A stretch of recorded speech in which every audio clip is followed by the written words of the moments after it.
Valid అయితే continuation of buying ఉంటది. Invalid అయితే రివర్సల్ ఉంటది. ఇన్వాలిడ్ గురించి రేపు మాట్లాడతాను నేను. ఇవాళ ఓన్లీ వ్యాలిడ్ గురించే మాట్లాడదాం. సో వ్యాలిడ్ అయితే ఎలా ఉంటది అంటే సింపుల్ గా ఇక్కడ గ్రీన్ క్యాండిల్ అనేది ఫామ్ అవుతుంది. మళ్ళీ ఒక గ్రీన్ క్యాండిల్ అనేది ఇక్కడ పక్కన ఫామ్ అవుతుందండి. వ్యాలిడ్ అవుతాయి.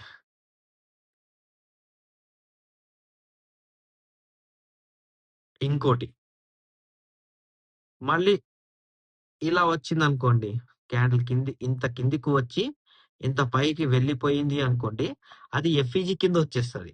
ఓకే, బట్ ఇలా ఉన్న ఆర్డర్ బ్లాక్ లో ఎక్కడైనా రీటెస్ట్ అయినా లేకపోతే ఇక్కడ ఎక్కడైనా గ్యాప్ ఇచ్చి, అంటే ఎగ్జాంపుల్ గా ఇలా గ్యాప్ ఇచ్చిన అంటే ఆర్డర్ బ్లాక్ కి టచ్ కాకుండా ఇలా గ్యాప్